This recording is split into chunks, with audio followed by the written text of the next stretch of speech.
బాధతో కృంగిన నేస్తమా, గురిలేని బ్రతుకుతో అలసిన ప్రాణమా, తన కరములు చాచి నిన్ను పిలుచుచున్నాడు, తన కరములు చాచి నిన్ను పిలుచుచున్నాడు. ఆదరిస్తాడు, ఆదరిస్తాడు యేసు ఆశ్చర్యకరుడు, యేసు ఆశ్చర్యకరుడు, యేసు ఆశ్చర్యకరుడు.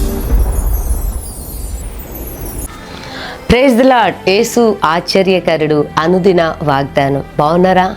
దేవుని నామాన్ని గణపరచండి. ఆయన సన్నిధిలో మీ కొరకు ఎడతెగక ప్రార్థన చేస్తున్నాం. ఈరోజు దేవుని వాక్యాన్ని చదువుకుందాం.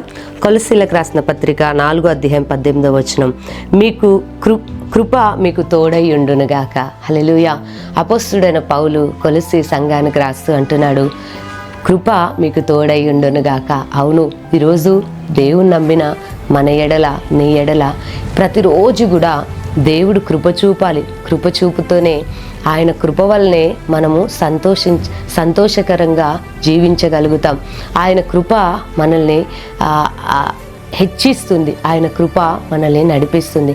కృప లేకపోతే దేవుని సన్నిధిలో మనం నిలిచి ఉండలేం. అందుకే పౌలు అంటున్నాడు, కొలస్సీలు సంఘానికి అంటున్నాడు, కృప మీకు తోడై ఉండునుగాక అంటున్నాడు. అవును దేవుని బిడ్డ, ఆ రోజు సౌలుకి కృప దూరం అయిపోయినది. అప్పుడు తన రాజ్యాన్ని కోల్పోయాడు, తన ప్రాణాన్ని కూడా కోల్పోయాడు. దావీదుకి కృప సమీపముగా ఉన్నది, కృప తోడై ఉన్నాడు. అందుకే రాజుగా అభిషేకించబడ్డాడు, తన సంతానాన్ని కూడా దేవుడు దీవించాడు. అందుకే పౌలు అంటున్నాడు, కృప వల్ల మాత్రమే ఏదైనా మన జీవితంలో మేలైనది మనం పొందుకోవాలంటే అది కృప ద్వారా మాత్రమే సాధ్యమవుతుంది. కాబట్టే పౌలు అంటున్నాడు, మీకు కృప మీకు తోడై ఉండునుగాక. ఇదే కాలమున నేను మీతో కూడా చెప్తున్నాను ఏంటో తెలుసా?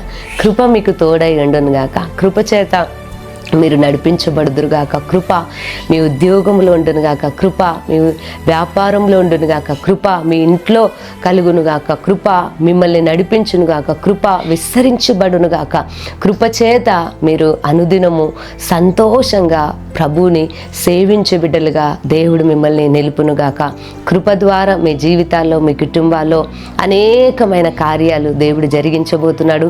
కృప వల్లనే మనం అందరం కూడా నిత్యరాజ్యంలోనికి చేరబోతున్నాం. కాబట్టి ఏది అడిగినా అడగకపోయినా ప్రతిరోజు ఉదయకాలమున దేవుని సన్నిధిలో వేడుకోవాల్సిందేంటో తెలుసా? అయ్యా, నీ కృప నాకు కావాలి అని అడగండి.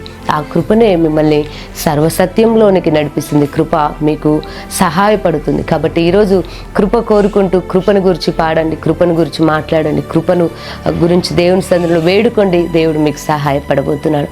ప్రార్థన చేస్తాను, చిన్న ప్రార్థన. పరిశుద్ధుడా స్తోత్రం. అవునైనా, ఇదిగో పౌలు అంటున్నాడు, కృప మీకు తోడై ఉండునుగాక. అవునైనా, కృప లేకపోతే మేము నిలబడలేము, కృప లేకపోతే మేము నడవలేము, కృప లేకపోతే మేము జయించలేం, కృప లేకపోతే నీ నిత్యరాజ్యంలో ప్రవేశం కూడా మేము పొందలేము. నాయన, ఈరోజు నీ కృప మాకు కావాలి. ఆ రోజు దావీదుకు శాశ్వతంగా నాయన నీ కృపను చూపినట్లుగా అయ్యా, ఈరోజు ఎంతమంది బిడ్డలైతే అవునయ్యా నీ కృప మాకు కావాలి, కృప కావాలి, కృప కావాలి అని కోరుకుంటున్నారు, వారి జీవితాల్లో, వారి కుటుంబంలో కృపను అనుగ్రహించమని యేసు నామంలో కృప ద్వారా వారి కుటుంబాలు నాయన వారు దీవించబడినట్లుగా సహాయపడమని యేసు నామంలో ప్రార్థిస్తున్నాను తండ్రి. ఆమెన్. దేవుడు మిమ్మల్ని దీవించునుగాక.